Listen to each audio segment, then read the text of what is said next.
En los últimos días, Uruguay se ha visto, no sé si conmocionada es la palabra, pero bueno, ha sido foco dentro de este ámbito local, pero también desde el exterior por la situación del ex custodio, del jefe de la custodia del presidente de la República, que estaba allí desde el cuarto piso de la torre ejecutiva, facilitando la falsificación de documentos a ciudadanos rusos. Este caso, más otro, por ejemplo, del narcotraficante, Marcet, que también, bueno, la documentación falsificada, la apurada, bueno, ha llamado mucho la atención.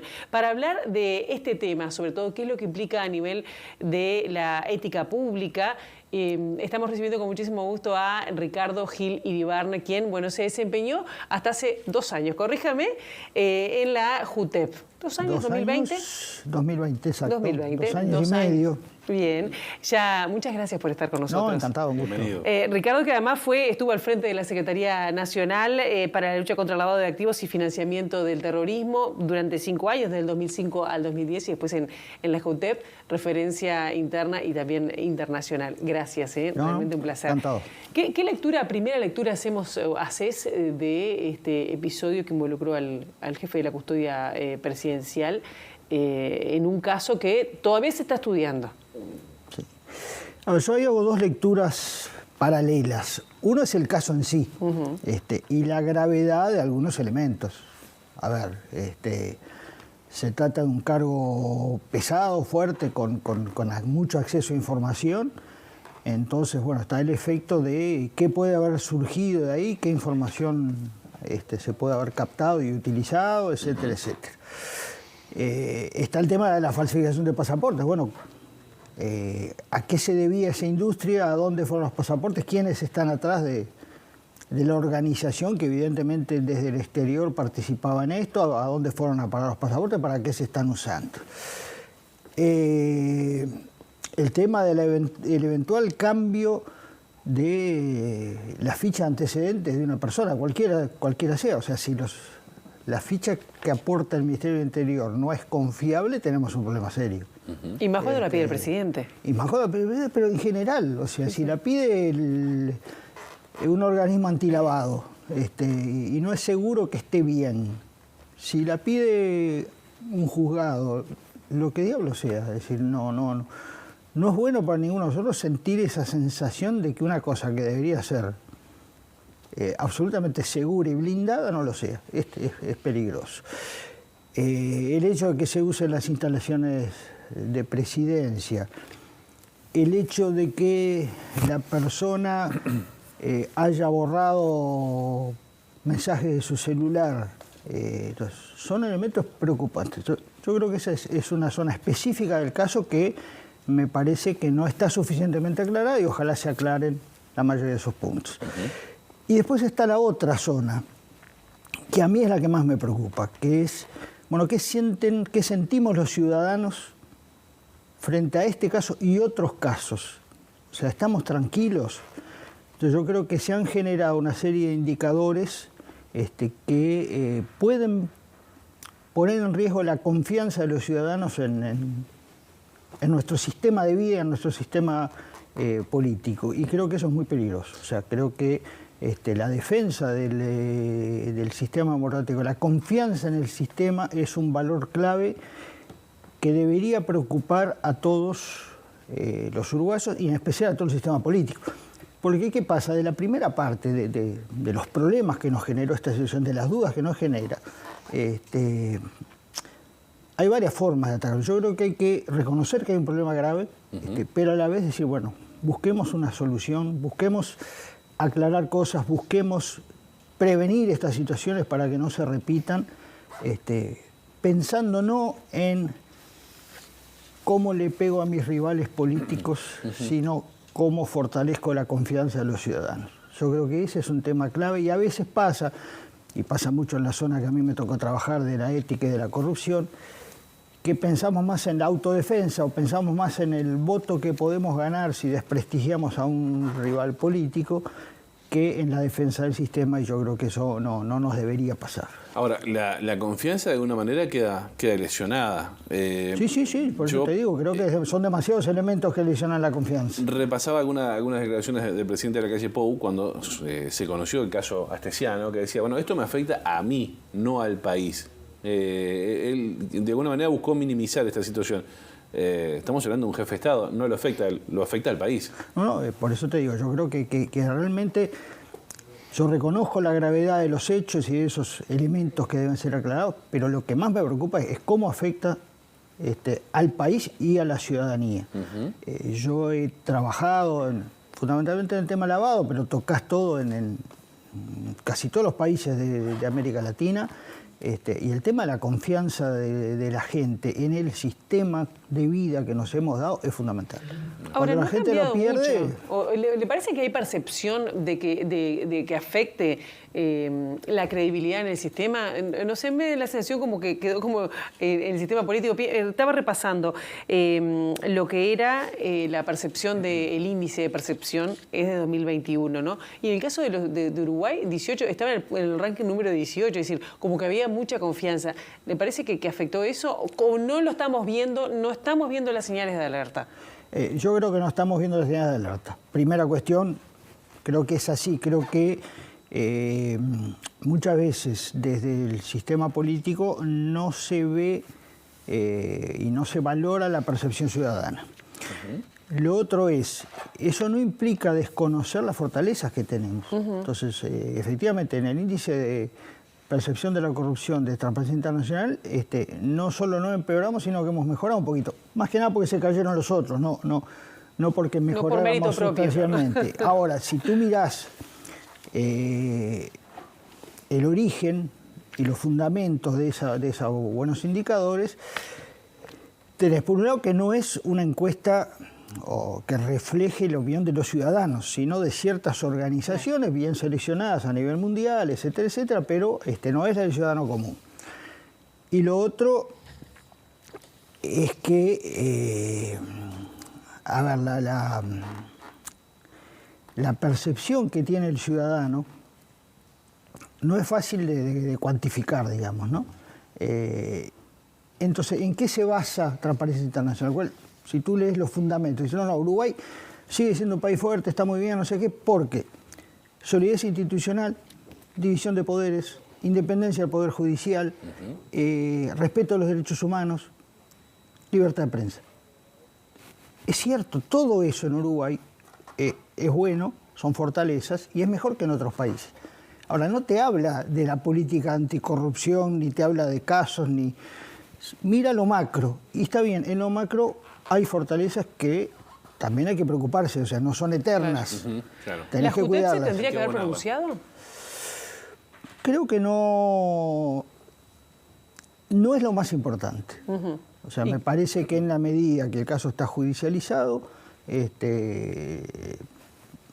la JUTEP podría haberse pronunciado, pero me parece que la JUTEP tiene muchos temas más graves sobre los cuales no se ha pronunciado que ese. Entonces, ¿a cuál se refiere? Por ejemplo. Y, por ejemplo, tenemos un sistema de declaraciones juradas aprobado en la ley de 2019, transformado en ley en la ley de 2019 con modificaciones por la unanimidad de los partidos políticos, y hace 2 años y medio que hay algún senador de la República que no solo no declara el patrimonio de su esposa, que es lo que todo el mundo ha hablando del caso de Sartori. Sí, sino que no declara sus ingresos. Entonces, eso, la propia ley dice que es una falta grave. ¿Qué se ha hecho en 2 años y medio? Nada. Pero ¿No hay consecuencias? Pero en la JUTEP lo denunció al caso y está en estos días estaba el tema, ¿no? También está el caso del esposo de la actual vicecanciller. De Carolina H. y también de la esposa del ministro de Turismo, Tabaré Viera. Tabaré Viera, además. Sí, pero a ver, vamos por orden. Primero. Van en escala. Pero además yo creo que hay que partir de otra vez. La ley del 2019 incorporó la publicación de un montón de declaraciones juradas de los cargos más altos del aparato de Estado. Eso no pasaba antes, solo se publicaba presidente y vicepresidente. En la medida que la publicás, las ves. Y cuando las ves, te das cuenta que hay un montón de cosas que están mal. Vos agarrás las que ha publicado la JUTEP, hay algunas que no están firmadas, hay muchas que no están sumadas, hay muchas que no está la declaración del cónyuge, aunque hay separación de bienes. Algunas, por ejemplo, del presidente de la República están mal porque se suman los ingresos al activo, son cosas distintas, no hay que... Entonces, ¿todo eso encubre situaciones irregulares? No. La mayoría es que el tipo que la hizo no se dio cuenta y nadie le dijo, mire, esto está mal. Estamos hablando de cuestiones administrativas de alguna manera. Algunas son administrativas, podrían no serlo, pero lo primero es decirle, mire, acá falta su firma, señor, póngala porque esto es una declaración jurada. Señor, mire, esto no se suma, o esto mínimo, es otro concepto distinto. Señor, usted acá no puso lo que tiene que poner, ¿está? Entonces yo creo que, por ejemplo, no poner la declaración jurada del cónyuge, hay muchos que lo hicieron. Ahora, seguramente, y por lo que leí en la prensa, sería el caso del ministro Tabaré Viera, sí. Cuando le dijeron, dijo, está bien, la voy a presentar. Me lo comí. Ajá. Claro. Chao. Entonces, el problema es cuando hay alguno que notoriamente se niega a darlo. Una cosa es olvidarse y otra es hacerlo a propósito. Porque entonces, bueno, ¿pero por qué? ¿Por qué vos no querés transparentar? Esto lo votó tu partido, todos lo votaron, hicimos bulla de que, bueno, mejorábamos las cosas. Fue en el año electoral, eso no es casualidad de que en el año electoral hagamos mucha Quedó como bulla. una promesa de campaña. Ahora, después no se cumple, pero no se cumple no hoy, 2 años y medio. ¿Cómo no cuesta cumple. la transparencia? Entonces, creo que ahí hay 2 casos, Claro. Sí. el caso del senador Sartori y el caso de la vicecanciller, que me parece que notoriamente no se cumple con la ley. Ahora, ¿la JUTEP tendría que levantar la voz en este caso allí? ¿Deberían haber sanciones para estos legisladores y para los jerarcas en este caso? Ahí lo que hace es aplicar la ley que tiene dos situaciones que se pueden dar. La primera es, si yo no presento mi declaración correctamente, completa, es lo que se llama estar omiso. Claro. O si no presento nada, o si la presento completa, estoy omiso. Eso es, si no me equivoco, el artículo 12 de la ley. ¿Qué implica eso? Bueno, me avisan, señor, mire, usted no lo presentó, pasa permanentemente. La presenta porque se lo comió, la gente no está todo el día pensando en la declaración del jurado de la Junta y tiene razón, lo presenta. Ahora, si te dicen y no la presentás, lo que hay es un mecanismo que era automático, antes era automático, ahora evidentemente no, que era, señor, bueno, usted es declarado omiso, se le comunica a su organismo lo que tiene que hacer es retenerle la mitad del sueldo hasta que usted cumpla, después se le devuelve, no hay ningún problema. Claro. Eso era automático. ¿Eso hoy no pasa? Eso hoy evidentemente no pasa.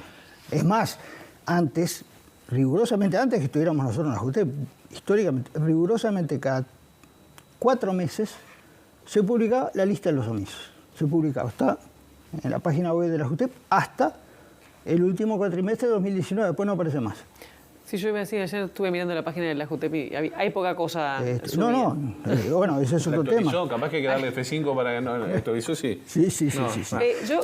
Perdón, para terminar. Después tenés otra cosa que no es la omisión, que es cuando vos presentás una declaración jurada que no cumple, que no informa bien. ¿O que miente?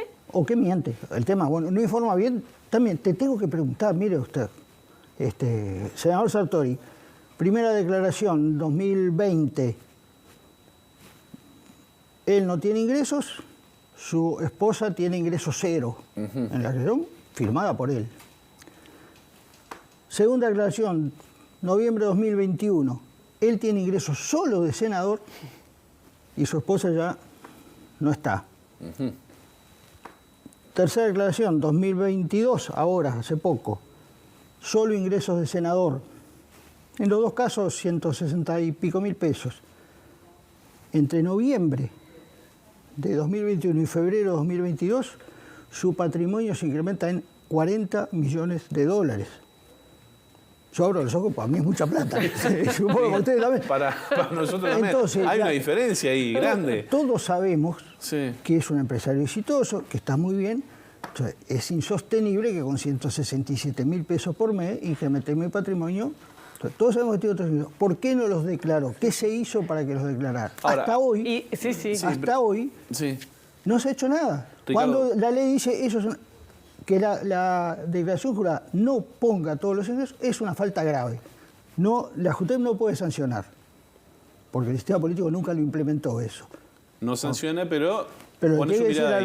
le tiene que decir al organismo, en este caso al Senado, señores, acá hay una persona que además no es, no es el funcionario de cuarta categoría de un ministerio que tiene obligaciones también. No, aparte tiene gente que se la puede hacer por él. Claro. Además, sí, uno se tiene la declaración jurada, tiene que hacer uno, ¿no? Claro, pero yo creo que esos son los casos donde en realidad hay una voluntad de no informar. Esos son los graves, entonces es mucho más importante eso, 2 años y medio después, que expedirse sobre un tema como este reciente del custodio de la presidencia, que de alguna manera está encausado a través de la justicia. Ahora, yo de eso le quería preguntar, ¿no?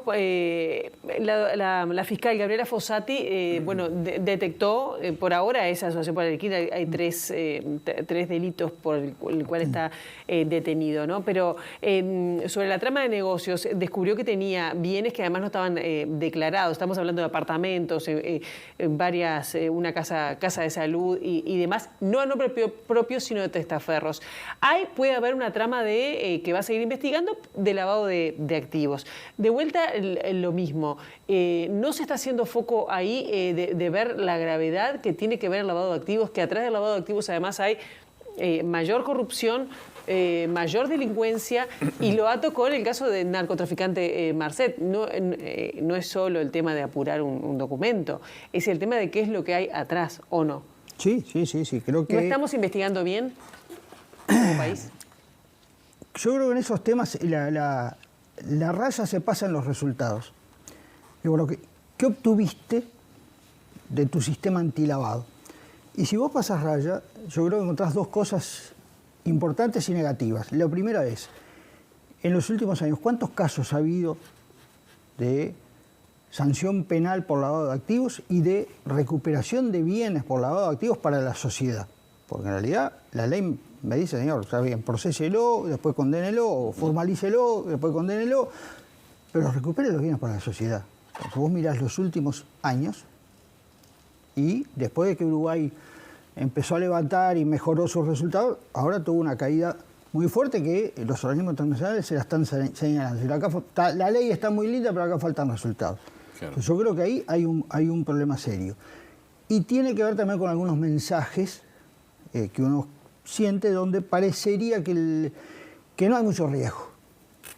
Que Uruguay no tiene mucho riesgo de lavado de activos y creo que eso es absolutamente equivocado. Uruguay tiene mucho riesgo de lavado de activos, ha mejorado su imagen internacional con respecto a la que tenía hace 15, 20 años atrás, que era muy mala, la ha mejorado porque dio pasos progresivos, pero ahí no llegás al cielo y te quedas toda la vida, tenés que trabajar. Y creo que lo que respalda eso son los resultados. Entonces yo creo que no ha habido resultados en el plano penal, fundamentalmente, en el plano de la recuperación de activos, que nos pongan, no a la cabeza, sino razonablemente bien en un mundo donde el lavado de activos es un problema serio. A mí me parece muy bueno que la fiscal hable de ese tema, porque sí, atrás de cada caso de corrupción, de trata de personas, no me acuerdo cuáles son los delitos tipificados en el caso de Astesiano, pero hay por lo menos dos delitos. Asociación para delinquir. Asociación para delinquir es otro delito presente en lavado. En cada caso de esos, uno debe mirar, bueno, ¿hay lavado de activos? ¿Importa? ¿Es significativo como para investigarlo y para recuperar bienes? Capaz que uno dice, no es significativo. Los últimos casos en materia de lavado de activos que ha habido,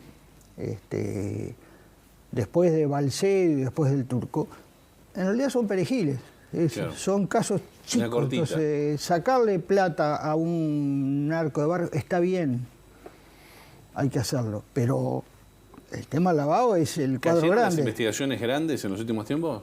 Sí, cayeron. Sí, cayeron, o sea, no. Sí, yo creo que sí. Creo que aparte no he visto la actuación conjunta que se requiere para esas investigaciones. Ese no es un tema de la policía. Ajá. Es un tema de la policía, de la Senaclaf, del Banco Central, de la DGI, es decir...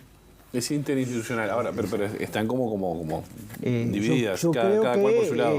No se ve lo que se había logrado en un momento, que era una actuación integral con equipos multidisciplinarios, que fue lo que permitió tener resultados más importantes, ¿no? Ricardo, recién hablábamos de caso Marcet, ¿no? ¿Cómo lo vio eso a título personal, de afuera? Viendo lo que pasaba, con los datos que se iban sumando, que se consiguió un pasaporte, que se lo llevaron, que sí, que no. Ministerio del Interior, Ministerio de Relaciones Internacionales, sí, de Exteriores.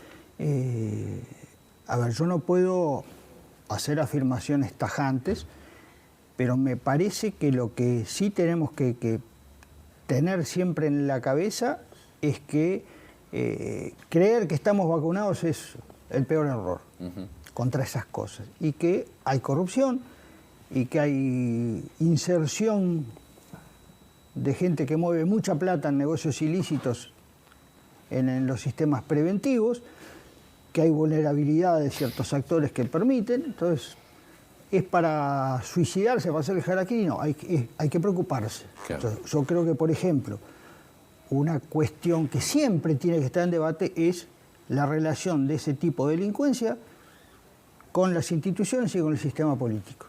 Yo creo que en Uruguay no tenemos elementos de contaminación, no tenemos elementos de que haya actores políticos al servicio de ese tipo de delincuentes.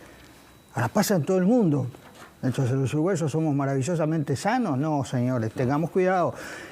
Y me parece que ahí lo que importa es asumir que si bien en otros planos está bien pelearse en términos de política partidaria, en estos temas habría que buscar una mirada de conjunto del sistema político que reconozca las debilidades y que reconozca la necesidad de mantener la confianza de la gente. ¿Por qué? Porque después que perdés la confianza de la gente, después que la gente ya no cree en nada, piensa que todos son eventualmente corruptos y todos son comprables, recuperar eso es muy embromado. Y creo que Uruguay tiene todavía, una de las fortalezas que tiene es que la gente se enoja. Claro. De hecho, hubo una reunión de líderes políticos hace muy poquito tiempo, ¿no? Pero después hubo declaraciones cruzadas. El tema es que duran 30 segundos hasta el día siguiente, ¿no? Le quería preguntar con respecto a eso, porque las señales desde el sistema político, desde los partidos políticos, quizás no son claras. Lo que ha pasado, eso de tratar de quitar, digamos, las castañas del fuego con respecto a este caso de Astesiano, me parece clave cuando hay gente en varios ministerios que están involucrados. Que tampoco den la declaración de sus bienes, es algo que además está obligado por ley, como usted decía, que tampoco se haya aprobado una ley de transparentar el financiamiento de los partidos políticos. Las señales a la ciudadanía tampoco son claras. Es decir, el sistema político no está dando respuesta en este tema. Si lo hacen ellos, ¿por qué? ¿O no? Claro. Cuando uno sube, tiene que dar una declaración jurada después por 15.000 pesos que te pueden atorar.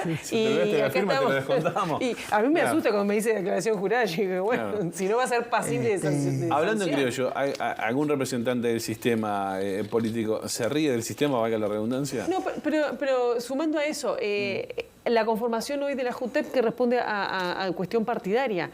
La conformación de cómo se planteó la Institución Nacional de Derechos Humanos responde también a una mirada partidaria. Es decir, hay señales que no están siendo claras a la ciudadanía.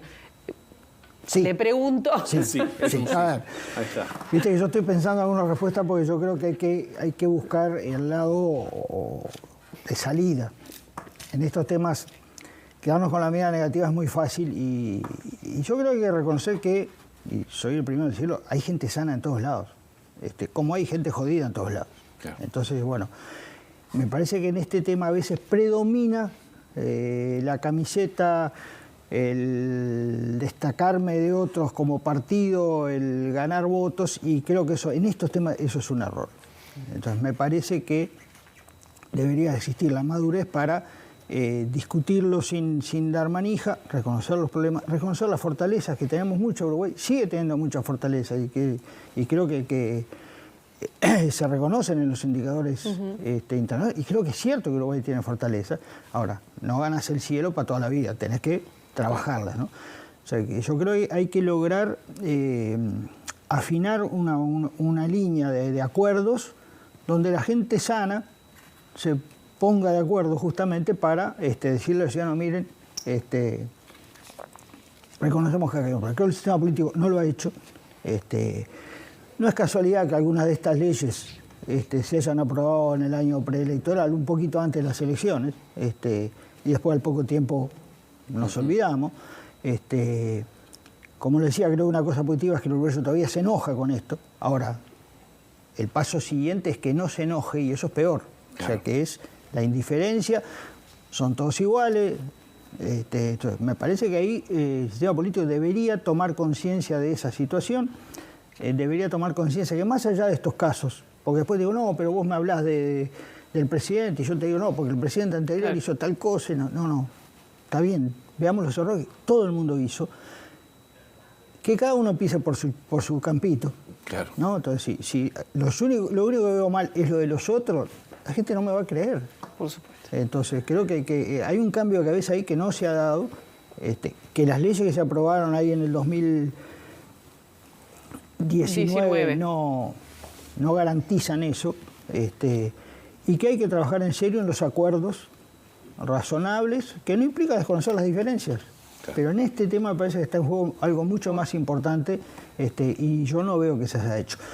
El tema tú mencionas el tema de la JUTEP, yo creo que sí, que la codificación expresa que se dio en la actual integración creo que es negativa.